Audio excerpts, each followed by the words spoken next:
Hi friends, welcome back to another episode of Generation Films. My name is Alan and we recently started an Instagram page. If you guys are into all sorts of memes and stuff like that, you can check it out right here. That's our handle.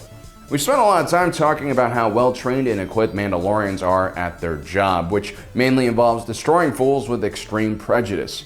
Covered in almost impenetrable armor and carrying more weapons and munitions on them than a Walmart's, it's probably advisable to not mess with them under any circumstances. But sometimes Mandalorians are unavoidable. Sometimes you accidentally sell tainted death sticks to a rich and powerful politician's son's rave party in the woods and everyone just turns into raccoons.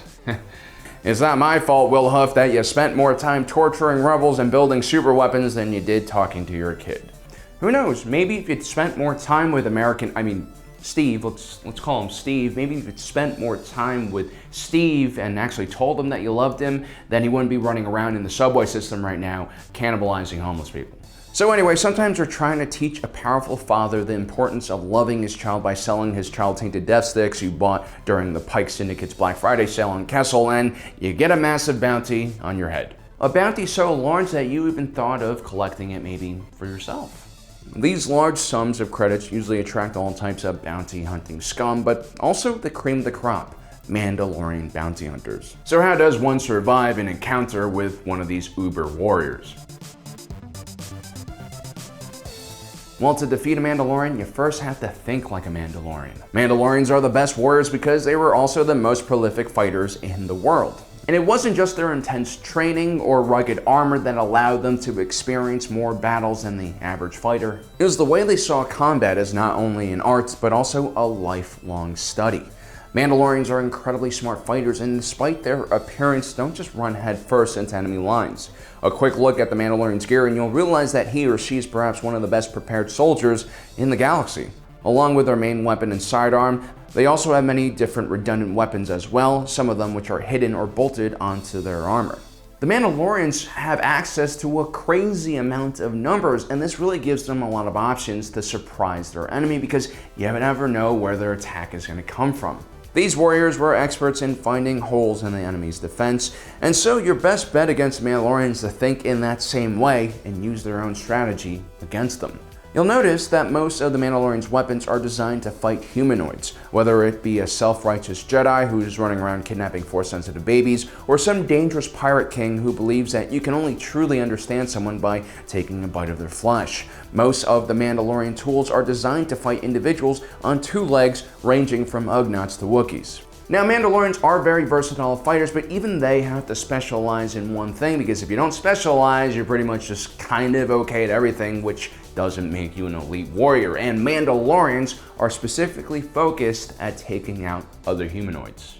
Which is why, aside from the rocket that some Mandalorians carry on their jetpacks, there's little in the Mandalorian's armory designed to take out heavy foes.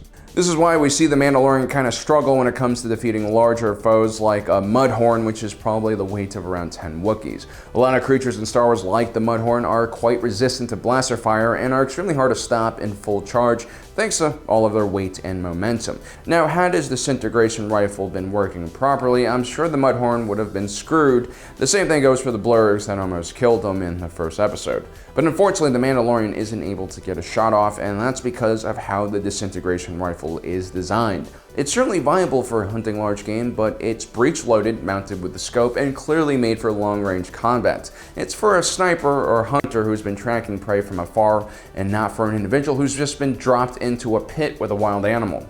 For a close-range target acquisition, the Mandalorian has a blaster pistol, which is great for when he breaks into an Imperial facility and defeats several stormtroopers in some intense CQB.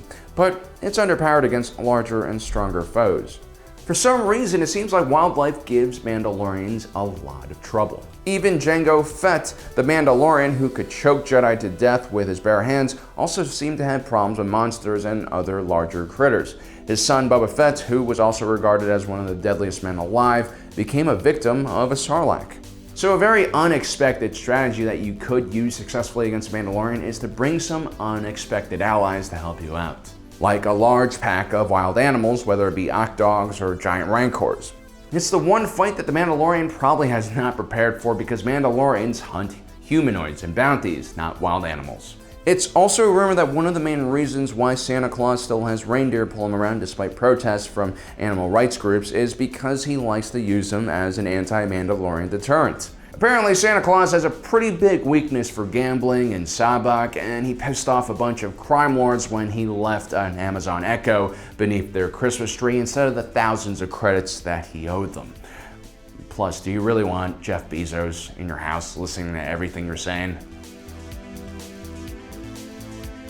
The Beskar'gam is widely considered the best suit of armor money can buy. It can take multiple blaster bolts in the same area without so much as heating up, it can deflect slugs from a traditional Tusken rifle, and it can even turn a lightsaber blade away. This is why Beskar or Mandalorian iron is one of the most expensive materials in the entire galaxy. American Ben recently did a video on it. A small block of the stuff is easily worth more than 20,000 credits or something like that. You probably should check that video out because it's probably the last video Ben's going to be doing for a while. We haven't figured out how to switch Rackle back into a person just yet. Anyway, the Mandalorian iron or Beskar was so important that the Empire devoted a ton of resources on figuring out how to control it and then destroy it. This endeavor resulted in the creation of a superweapon known as the Arc Pulse Generator, ironically designed by a Mandalorian named Sabine Wren who had ties with the Rebel Alliance. The Arc Pulse Generator used an extremely powerful energy pulse to disturb a material at its molecular level and caused it to superheat. The heat was so great that it would vaporize the organic material inside of the armor and also destroy the Beskar as well. The Arc Pulse Generator could be adapted to take out a variety of different materials, but it was specifically made in case the Mandalorians decided to rebel against the Empire, which they did, naturally. This was an area effect weapon that was usually placed on a walker or some other kind of vehicle and fired when in proximity of enemy forces. The energy beams would seek out only the individuals wearing Beskar and leave all of the stormtroopers safe and intact. This was probably one of the most devastating deterrents the Mandalorians had ever faced. Their Beskar armor was not only technically important for them, but also culturally significant as well. Such a weapon could turn their biggest advantage into their biggest weakness. It also significantly decreased the worth of their planet's most important resource. It was theorized that this Arc Pulse Generator could be scaled up and then have a much longer range. But it would take the original designer Sabine Wren to make some modifications to the machine, which I'm sure she'll never agree to. When it comes to fighting someone, it's not always about pure firepower. A primitive arrow will do much more damage to a target than a blaster bolt that just grazes your enemy, which is why it's always good to make sure your blaster has a stun setting, like the trusted E11 used by the Empire's finest. Stun rounds are particle discharges that can overload an organic being's nervous system and knock them out. Now, these rounds aren't completely harmless, so they can cause some permanent damage to the body, and you probably shouldn't use them on pregnant women without consulting their doctors first. What makes them great against an enemy like a Jedi who can move extremely quickly and block everything in their path is that they usually have a pretty wide spread, and in interior errors are almost impossible to avoid and cannot be blocked or reflected back into your face.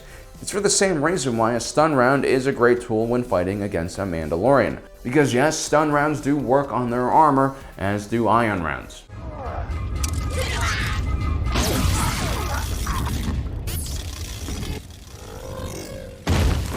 And it should buy you just enough time to either snap a selfie with you and a Mandalorian in a very compromised position, or enough time for you to escape. Choose wisely on what you decide to do. Boba Fett was known for single-handedly killing about a half-dozen Jedi with his bare hands during the Battle of Galadron. He was a freak of nature, more skilled than your average Mandalorian, but most Mandalorians are also trained in martial arts and hand-to-hand combat, and can be quite challenging opponents up close. Which is why people never really try to fight them hand-to-hand. It's something that they would not expect. But it's actually not the worst option available for you if you are well trained in some type of martial arts. While the heavy armor they wear does give them protection, it also significantly slows them down. Their helmet obstructs their view as well and creates blind spots. Now, I would try avoiding what Cara Dune does in the scene. Most of us don't have the bone density or pain tolerance for punching Mandalorian iron. You're also going to have to watch out for some close-range weapons like the vibroblade in their vambrace, the flamethrower in their other vambrace, and maybe their pistol. None of these weapons can be used easily if you get inside of a Mandalorian's guard and control where their arms and hands are positioned. Now, once you get in on the inside, look for weaknesses in the Mandalorian's armor because there usually are a few gaps there. Beskar is far too expensive, heavy, and restrictive to give the wearer full coverage. Instead, Mandalorian armor is usually made of plates that cover vital areas with gaps in between that can be exploited with a small blade. So whether you're having a close-range knife fight with a Mandalorian or sighting them through a scope at long range, always aim for that gap in their armor because that way you can work around the Beskar'gam. Well guys, don't forget to subscribe and hit that notification button. Also, don't forget to avoid American Ben. If you do see him in the subway, he's not right now. We're working on it. Well guys, my name is Alan, reminding you to always try your kids' death sticks before you allow them to have it. See you next time.